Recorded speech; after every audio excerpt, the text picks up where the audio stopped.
Welcome back my YouTube channel. તમારા બધાને મારા યુટ્યુબ ચેનલમાં સ્વાગત છે। ચલો આજે આપણે બનાવીશું શાહી પાલક। એમાં જોઈતી સામગ્રી હું તમને બતાવું।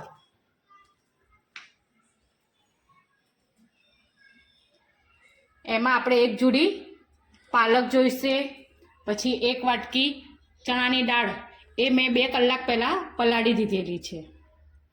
એમાં 3 નંગ ડુંગળી જોઈશે, 2 ટામેટા જોઈશે, 8 થી 10 કળી જેટલું લસણ છે, 1 ઇંચ ટુકડો આદુ છે અને 4 થી 5 લીલા મરચાં છે। પછી એમાં ખડા મસાલામાં એક તજપત્તું છે, પછી મરી છે 5 થી 6 મરી છે, પછી એક જાવિત્રીનો ટુકડો છે, તજ છે, એલાયચી છે, લવિંગ છે। આ એક ગરમ મસાલો, સાદો ગરમ મસાલો છે ને કિચન કિંગ છે। આ 1 ચમચી કસ્તુરી મેથી છે। મસાલામાં આપણે હળદર જોઈશે, લાલ મરચું, ધાણા જીરું અને મીઠું। હવે આપણે દાળ બાફવા માટે મૂકીશું। ચલો હવે આપણે ચણાની દાળ બાફવા મૂકીએ। એના માટે આપણે આ 1 ગ્લાસ પાણી મૂકું છું। એની અંદર આ ચણાની દાળ છે એ નાખી અને 3 થી 4 સીટી હું વગાડીશ। એમાં જરૂર મુજબ મીઠું નાખીશું। હવે એને કુકરનું ઢાંકણું બંધ કરી 3 થી 4 સીટી વગાડી દઈશ।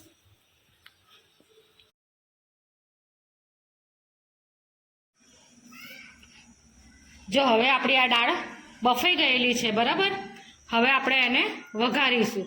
આપણે એક બાજુ કુકર રાખી દીધું છે।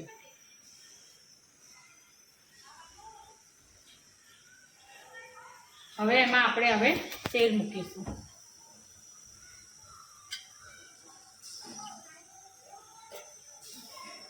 ત્રણ પરી તેલ મૂકેલ છે।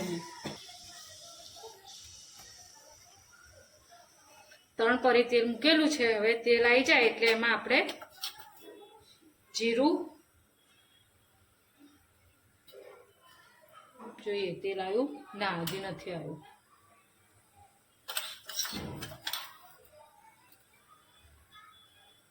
આપણું તેલ આવી ગયું છે।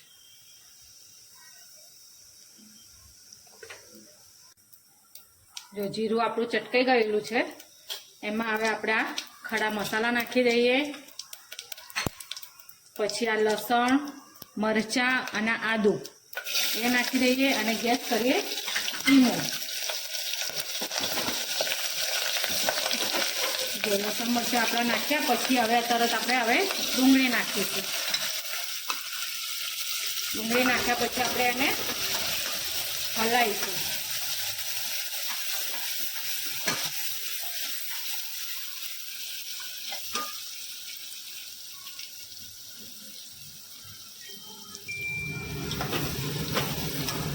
જો તમે મારા ચેનલ ઉપર નવા હોય તો લાઈક કરજો, શેર કરજો અને સબસ્ક્રાઈબ કરજો, જેથી કરીને મારા નવા વિડીયો આવે તો તમને જોવા મળે।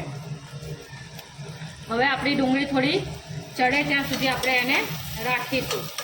હવે મેં ગેસ પાસ કરી દીધેલું છે। જો આપણી ડુંગળી ગુલાબી થઈ ગઈ છે અને ચડી બી ગઈ છે। હવે આપણે એમાં 1 ચમચી હળદર નાખીશું, જરૂર મુજબ મરચું નાખીશું, 1 ચમચી ધાણા જીરું પાવડર,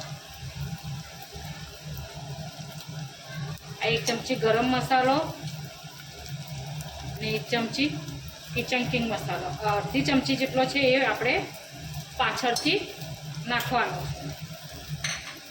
હવે આપણે આને હલાવીશું।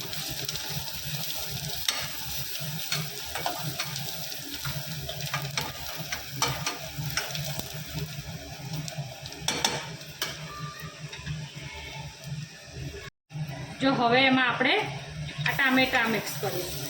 ટામેટા નાખીને આપણે જરૂર મુજબ મીઠું નાખીશું।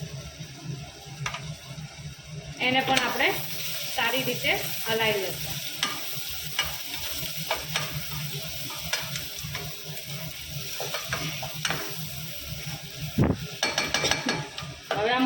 ચડે ત્યાં સુધી આપણે આને ધીમા ગેસે રાખીશું.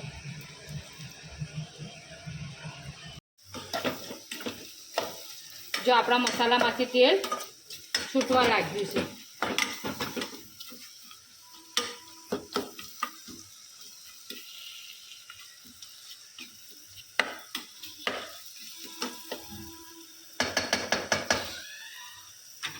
હવે જે આપણે આ કસ્તુરી મેથી છે એ આપણે નાખીશું.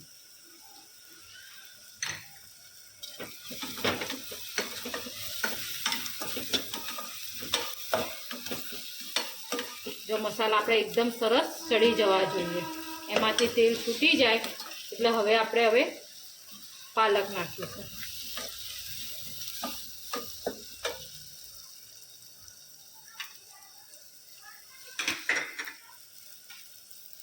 જો આ મેં પાલક ધોઈ કરીને સાફ કરીને મોટી મોટી સમારી લીધેલી છે. એક જુડી પાલક છે. હવે હું આમાં નાખીશ.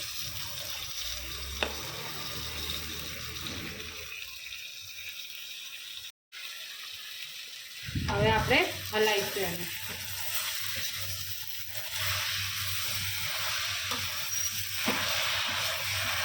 આપણે દાળમાં મીઠું બાફતી વખતે નાખ્યું હતું એટલે આમાં આપણે મીઠું નાખવામાં ધ્યાન રાખવાનું.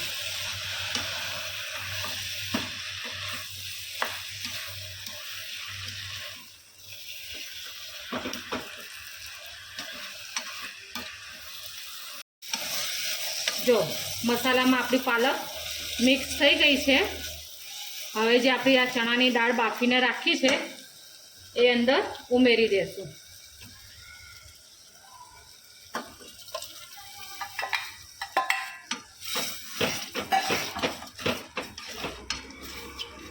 મેં દાળનું બાફેલું પાણી હતું એ અંદર સાથે જ લઈ લીધું છે. હજી પાણીની થોડી જરૂર છે. અડધો કપ જેટલું મેં બીજું પાણી નાખ્યું છે. હવે આને 2 સીટી વાગે ત્યાં સુધી આપણે એને રાખીશું ગેસ ઉપર. પછી ગેસ બંધ કરી દઈશું. જો હવે આપણે આ ગેસ મેં બંધ કરી દીધો. કુકરની હવા પણ નીકળી ગઈ છે. હવે આપણે કુકર ખોલીશું. જો ઠંડુ પણ થઈ ગયું છે. હવે એને હલાવીએ.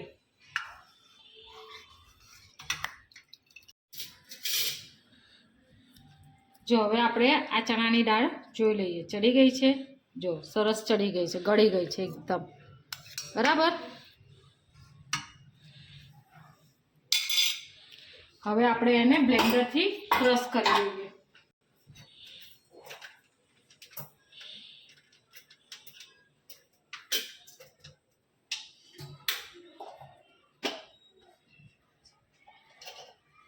ચલો હવે આપણે એને બ્લેન્ડરથી ક્રશ કરી દઈએ.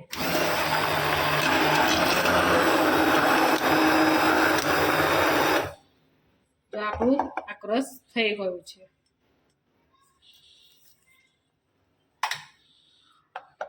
જો થઈ ગયું સરસ ક્રશ. હવે પાછું આપણે એને ગેસ ઉપર 1 મિનિટ માટે મૂકીશું. હવે આપણે 1 મિનિટ માટે ગેસ ઉપર રાખીશું.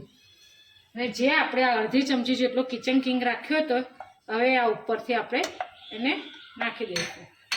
જો તમને આ વખત આ દાળ જાડી લાગે તો તમે અડધો કપ ગરમ પાણી કરીને નાખી શકો છો. મને દાળ થોડીક જાડી લાગે છે એટલે હું અડધો કપ પાણી ગરમ કરી નાખીશ. જો મારા હજી થોડીક જાડી દાળ છે સાઈ પાલક, તેમાં હું અડધો કપ જેટલું પાણી ગરમ કરીને મેં નાખ્યું છે. હવે આને 5 મિનિટ માટે હું ગેસ ઉપર રાખીશ.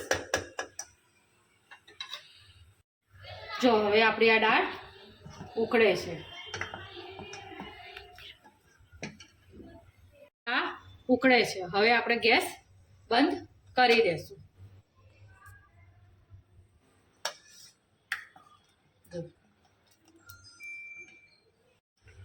જો હવે આપણે એને સર્વિંગ બાઉલમાં લેશું.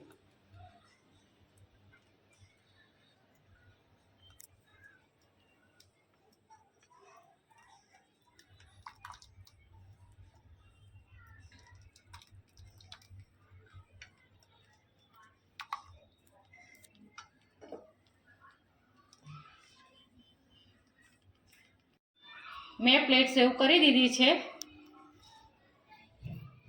સાઈ પાલક છે, જીરા રાઈસ છે, પરોઠા છે, પાપડ છે અને સલાડમાં ડુંગળી અને મરચાં છે. જો તમને કેવી લાગી મારી પ્લેટ એ તમે મને જણાવજો. મારી યુટ્યુબ ચેનલને તમે લાઈક કરજો, શેર કરજો અને સબસ્ક્રાઈબ કરજો. બાય.